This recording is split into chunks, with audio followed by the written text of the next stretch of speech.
nom du Père et du Fils et du Saint-Esprit. Amen. La paix de Jésus soit dans votre maison. Bonjour les amis. J'espère que vous allez bien. Écoutez bien la parole de notre bien-aimé Jésus.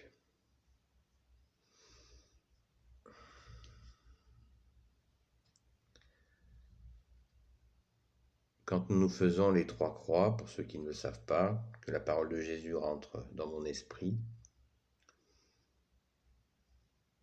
que je sois prêt à la dire, et que bien sûr, elle rentre dans mon cœur.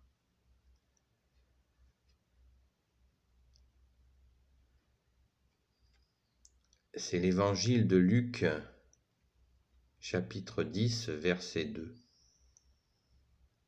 La moisson est grande, mais il y a peu d'ouvriers. Priez donc le maître de la moisson d'envoyer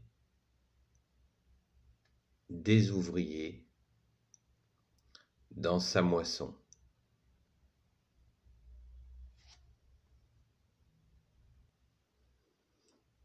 Je répète.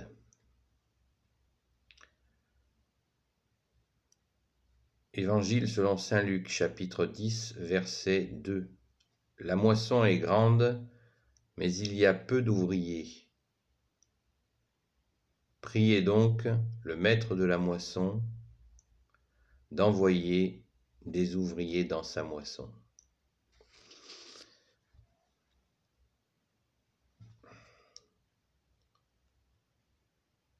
Une question simple. Dans la période que nous traversons, est-ce que c'est pas clair pour vous?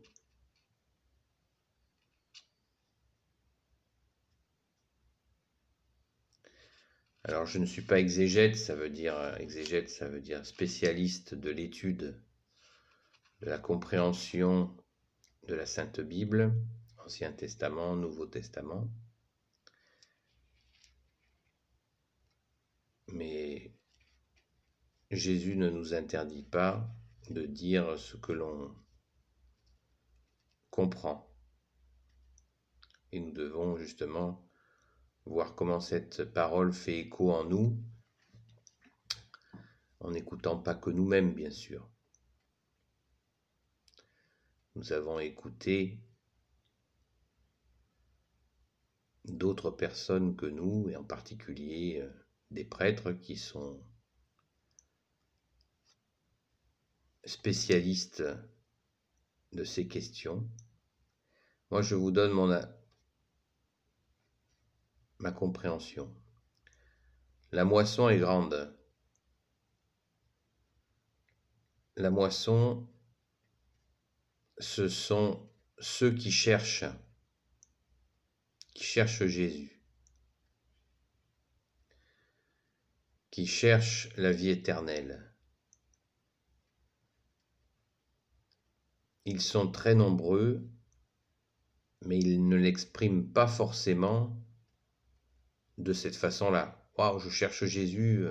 Non. Ils sont très souvent empêchés par l'ennemi des âmes, par plein de procédés, je ne vais pas en faire la liste, ce serait trop long. Mais un très grand nombre de personnes ont soif de Dieu, qui est Jésus, avec son Père et l'Esprit Saint. Ils en ont une soif que l'on ne peut même pas imaginer. Ils ont faim et soif, et on ne peut même pas imaginer la puissance de cette faim et de cette soif de retrouver son Dieu, qui est la Sainte Trinité, le Père, le Fils Jésus et le Saint-Esprit. Et tout cela à travers l'Église qu'a voulu Jésus, la Sainte Église catholique. L'Église authentique, 2 fois millénaire. Donc cette moisson, ce sont tous ces frères et sœurs en humanité qui cherchent, plus ou moins consciemment, je le répète. Et Jésus de rajouter, il y a peu d'ouvriers.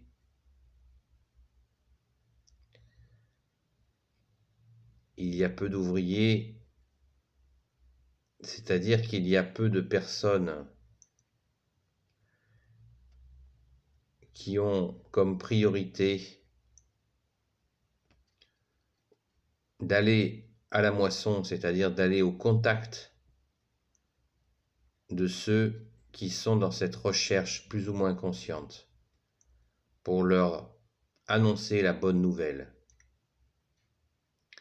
pour leur dire, tu n'es pas seul, Jésus est là pour l'éternité, avec nous et avec toi en particulier. C'est ça les ouvriers. Dans l'Église, nous les appelons les laïcs. Et ça concerne aussi les prêtres, bien sûr, les consacrés, les bonnes sœurs, les moines. Il y a plein de gens dans l'Église que l'on appelle les consacrés, qui sont considérés bien sûr comme des ouvriers. Et nous, les laïcs, nous sommes, si nous agissons, et si nous demandons à Jésus, bien sûr, d'être de ces ouvriers qui sont à la moisson, car lui seul choisit ses ouvriers.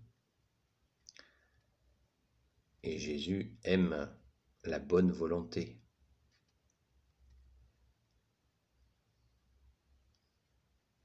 Et Jésus de rajouter, priez donc le maître de la moisson d'envoyer des ouvriers dans sa moisson.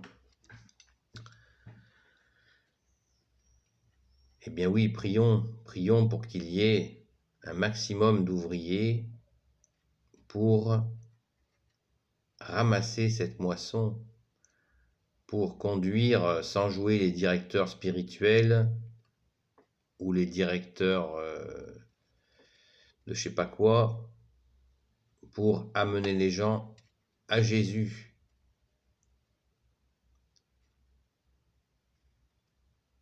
Sans jouer des prêtres, il y en a d'excellents. Nous les laïcs, nous pouvons participer pour que la moisson puisse être moissonnée.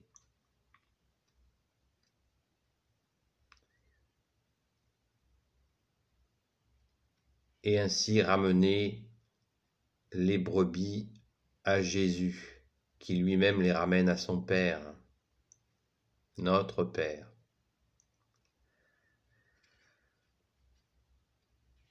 À mon humble avis, voici le sens de cette parabole de notre bien-aimé Jésus.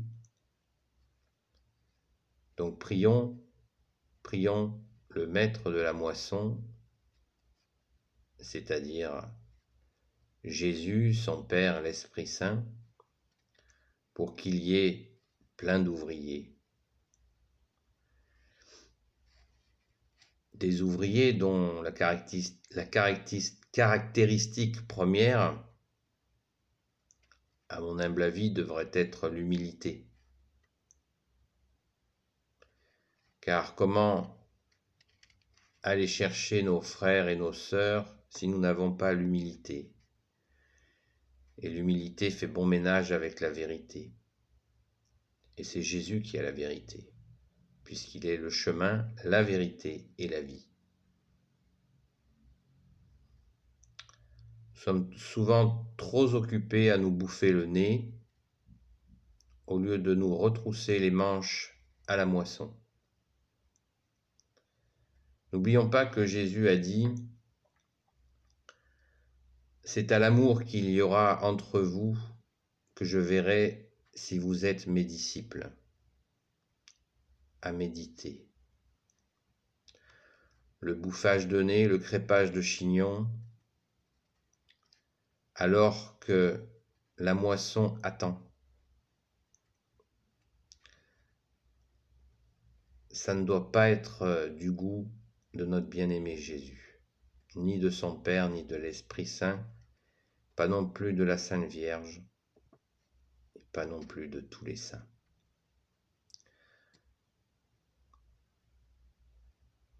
Donc,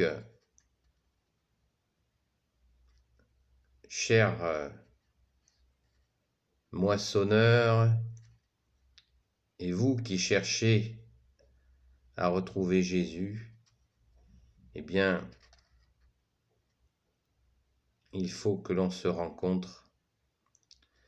Il faut qu'on se retrouve ensemble devant le tabernacle de chaque église de France et du monde où Jésus est présent. Il est là, au tabernacle, et il nous attend. Et nous travaillons inlassablement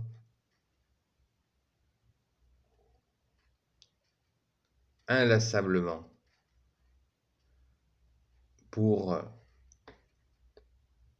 venir à Jésus, car nul ne va au Père sans passer par lui, vous le savez. Jésus est la porte. La porte, ça veut dire la seule porte.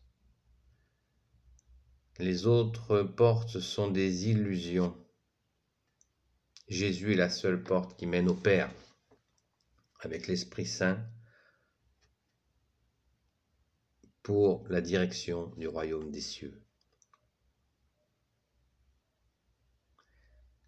Confiance, les amis, foi veut dire confiance. Au nom du Père et du Fils et du Saint-Esprit, Amen. Ô Jésus, toi qui peux tout et qui portes tout, toi le Sauveur, toi l'Emmanuel, je te confie tous tes ouvriers de la moisson, à toi qui peux tout et qui porte tout. Sois béni, Jésus.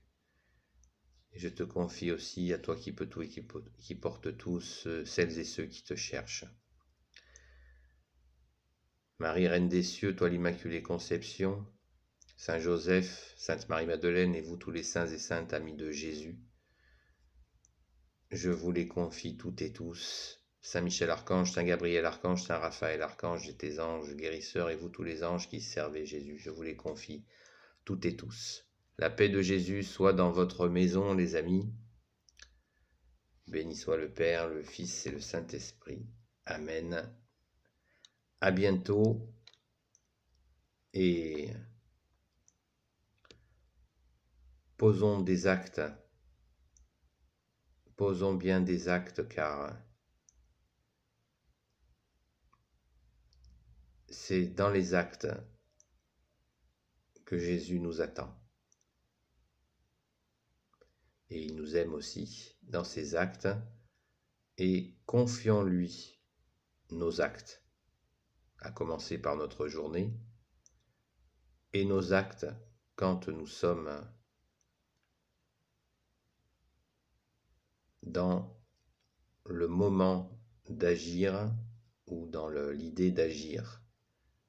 C'est lui qui nous conduit, ne l'oublions jamais. Donc laissons-nous conduire par notre seul roi, notre bien-aimé Jésus. À bientôt les amis.